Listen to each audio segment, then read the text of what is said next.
સુરત શહેરમાં યશવી ફાઉન્ડેશને હિન્દુ યુવક અને મુસ્લિમ યુવતીના લગ્ન કરાવવાના નિર્ણય બાદ પીછેહટ કરતા વિવાદ સર્જાયો।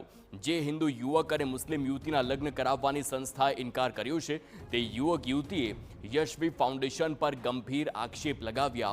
યશવી ફાઉન્ડેશને ટીઆરપી મેળવવા માટે આ કૃત્ય કર્યું હોવાનું તે ફરહાન નામની યુવતીએ આક્ષેપ કર્યો છે। સાથે જ સંસ્થાના કારણે તેઓનું ઘરની બહાર નીકળવું મુશ્કેલ બન્યાનો પણ દાવો કરવામાં આવ્યો।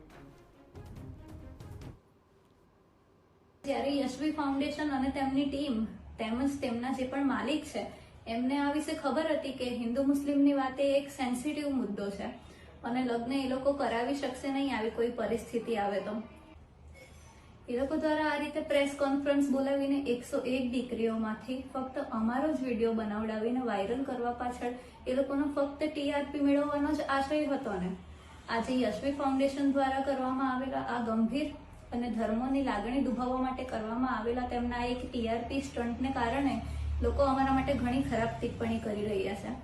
ઘરની બહાર નીકળવું અમારું મુશ્કેલ થઈ ગયું છે તેમજ અમારી આબરૂ પણ લાંછન લાગી રહ્યું છે, જેના માટે સંપૂર્ણપણે જવાબદાર તો યશવી ફાઉન્ડેશન જ રહેશે।